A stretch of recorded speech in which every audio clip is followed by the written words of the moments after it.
Hey, this is Quinn Murphy, and I'm going to do my public lecture review. This is for Dr. Goldman's Physics 2 class at Georgia Tech Spring 2017. So I went to Glenn Birns' public lecture, and that was on April 6th, 2017. And he is the chief meteorologist and astronomer for Channel 4, I believe it's Channel 4, Action News right here in Atlanta. So flip on the TV, looking up, or he's giving, we got the snowpocalypse coming in. That's the guy who's coming up and talking about it, the major heat wave, all Glenn Birns.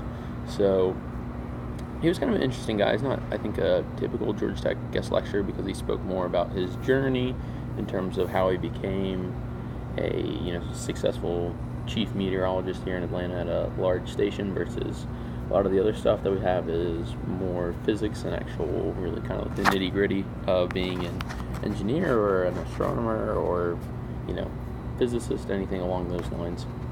So he said that he's from South Florida, so kind of got his start by watching Captain Kirk and Star Trek, which was interesting. I think it's very relatable for a lot of people to have that kind of initial connection, and in terms of getting into the hard maths and sciences, like most of us in the lecture hall were.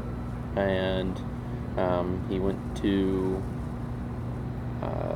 I actually don't remember what college he went to, but then he did part of that was research in New Mexico, and he bumped into Carl Sagan, which is also something that's just super cool. The opportunity to get to talk to him, and they said they hanging out by this big planetarium out there and observing the stars, and a chance to kind of pick his brains. So one thing that Mr. Birns kind of mentioned throughout the entire thing is all the connections that he's been able to make. So he said that he met Buzz Aldrin, which is just unbelievably awesome and super cool. And then after his time, so he obviously did this research in New Mexico, and he went to Minnesota to study astrophysics and astronomy, which is pretty cool. He didn't really touch on anything astrophysics related, just the fact that he had studied general astrophysics, which is cool, but not too many insights on that. And so a big part of his lecture this was the 10-year anniversary of the Georgia Tech Observatory on top of the Howey Physics Building, and he came and had a couple of letters from quite a few different people. I thought the coolest one was from William Shatner himself, Shatner, and just kind of, that he almost was here at Georgia Tech, which is really cool. It kind of speaks to the programs and things that we have going on here that everyone, it's not rocket science, but in a way it can be. So, at least on that astrophysics level. One of his recommendations was to go check out the planetarium in Central Park. So it's been around for 35 years, a really apparently incredible thing to see.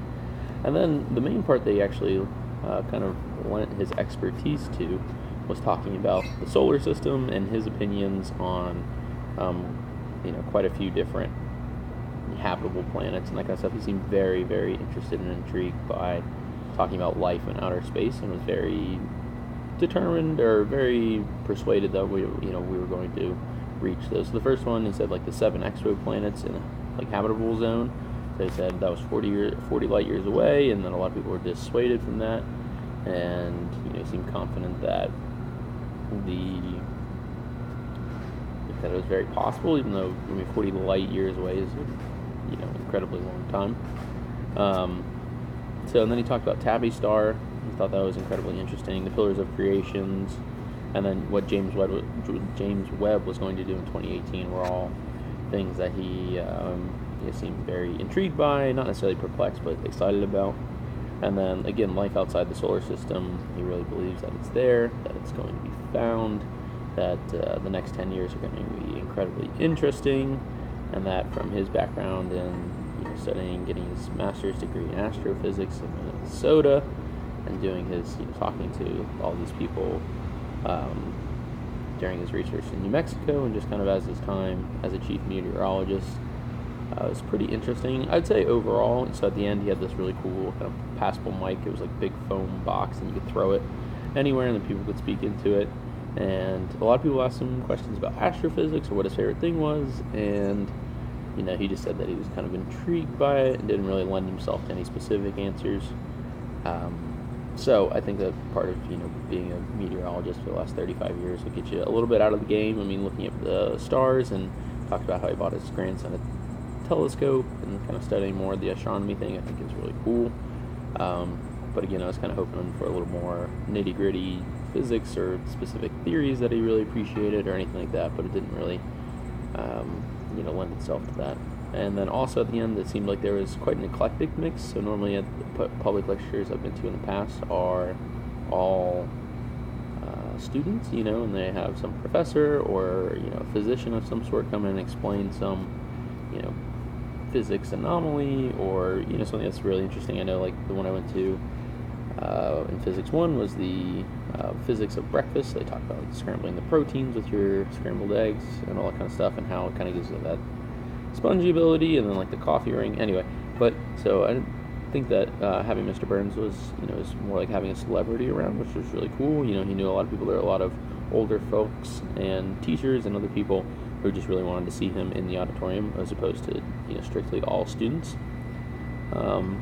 So in that aspect, I think it was a cool opportunity to have somebody in the community who values Georgia Tech so much. I mean, having, like I said, almost William Shatner was almost here, and all the different 3 or 4 letters that he read to us was just it was an incredible experience, and it's kind of more painting a picture than it was going into the detail. So a nice presentation of kind of his path and trajectory and love for astronomy versus maybe some more of the nitty gritty calculations. So, but that kind of wraps up everything that I thought about the lecture, and that's kind of my total review. So, 10 out of 10. Happy I went. Very cool to see local celebrity Glenn Birns in real life. So, thank you very much for your time.